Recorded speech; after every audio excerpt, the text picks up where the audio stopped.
Hi everybody, Stefan here from EDC Austria, and today we are talking about the V-Knife 619B.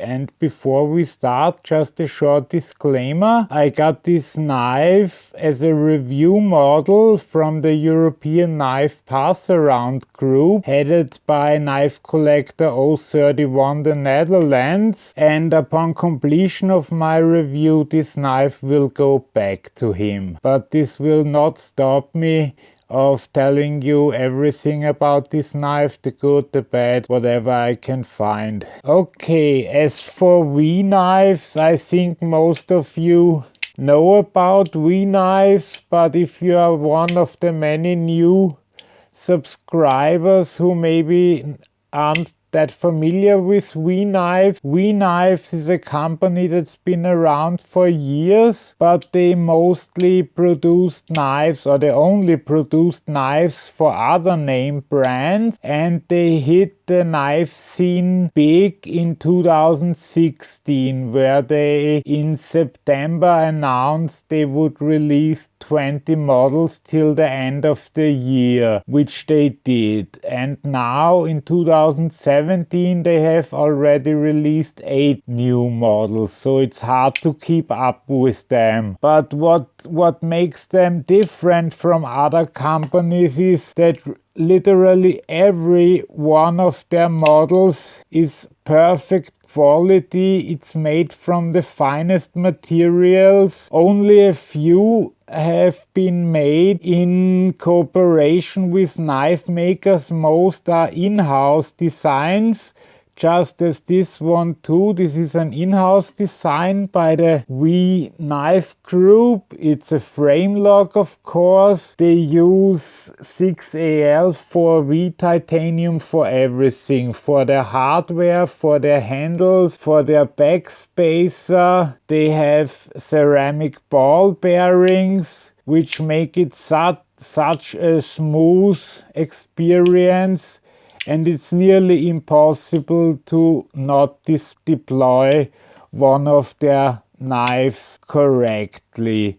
And what I especially like about this knife is that it's a bit smaller. I mean, this might not be everybody's favorite thing, but recently I got the Spyderco Para 3, which is a little bit of a smaller model, and I enjoyed that quite a bit. So this will, I'm pretty sure I will buy that knife. I know that's a bit early in the review, but this is just such a fantastic knife. And all the first V-knives had S35 VN steel, which is a premium steel but not a super steel. And now they go to M390 from Böhler, which is made here in Austria, which makes me very proud indeed, because it's the best knife steel in the world. But let's talk about the specs. The total length of the knife is exactly 7 inches, which is 7.8 centimeters, and the blade length is 2.9 inches or 74 millimeters. You can hold it either like this, or if you do some fine work, you can use the nice forward choil to grip it here. And I've really tested this a lot, because from the 4 V-knives that I got to review, which you'll all get to see in the next couple of days, this one impressed me the most by far. Like I said, might not be everybody's favorite choice, but I like it quite a bit. I can't open it with the holes here, but then again, you know, I'm pretty ill and have literally no power in my hand, so I'm quite happy for the flipper. I'm not even sure if this is meant to be opened that way. And the M390 steel from Böhler is hardened to 59 to 61. On the Rockwell scale, you can see here it's a flat grind with a slight swedge up top. The blade thickness we'll check out right now. It's exactly 4 millimeters. And let's check out the thickness of the handle. It's 13.35 millimeters, so not too thick. It's also heavily milled out. I will show you that now.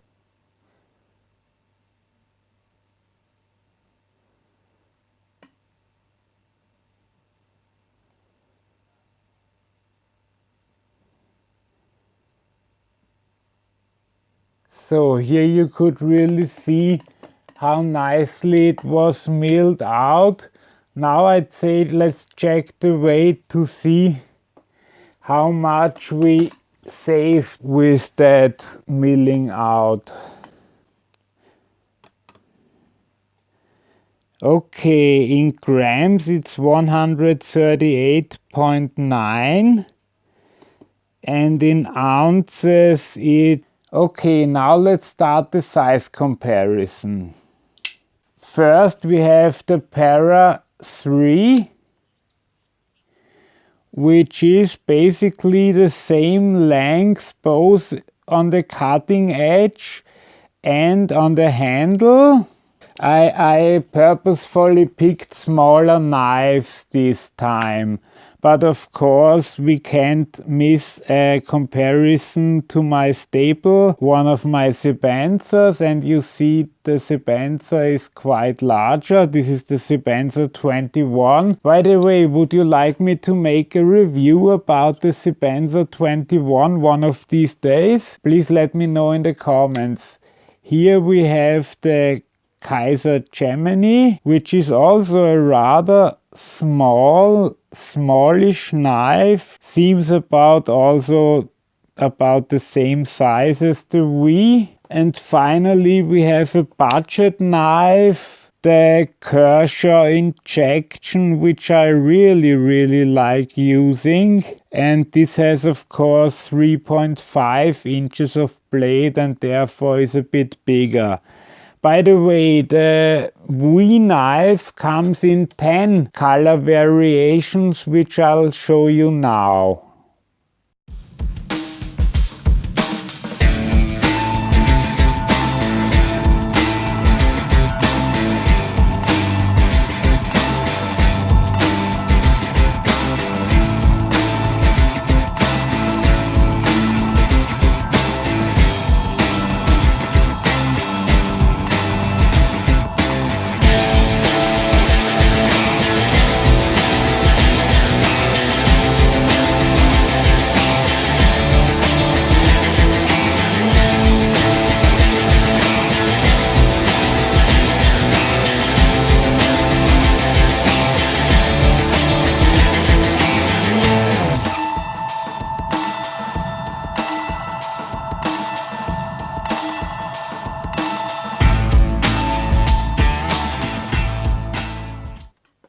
I carried this knife for 2 days straight, the whole day, even when I jumped on the couch and whatever I did. And whenever I put it in the pocket again, after 10 seconds you forget it's there. It's really such an intricate work and fills up the place nicely. You hardly notice it. Also, it's important to remind you of the nice 3D machined pocket clip which perfectly fit into the whole look of the knife. Here you see how well the frame lock is locking, and it's really a fantastic feeling when you feel the lock going inside. What else can I tell you? I tried a bunch of cutting because I had about 60 days of packages from Amazon to cut down. So 60 days in my life equals about 40 to 45 packages, and about 30 of them I cut down with this knife before I did the cut tests you see later. And this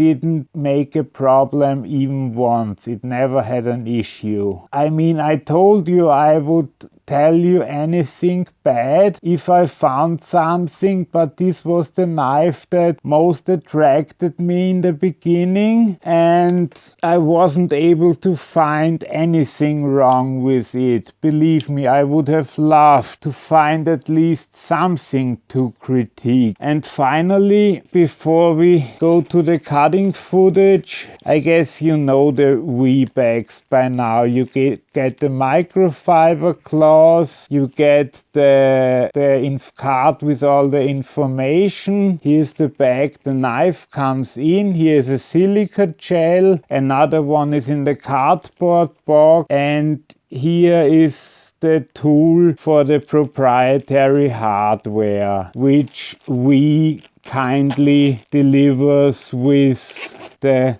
knife, as opposed to some other American companies that start with micro, and I'm not sure how they end, but I'm not gonna say the name. But it's a great knife. Stay tuned for the cutting test if you enjoyed this video and wanna be informed when the next 3 knife reviews or spinner reviews or whatever are up. Please subscribe, please like this video. Have a great day. Bye bye.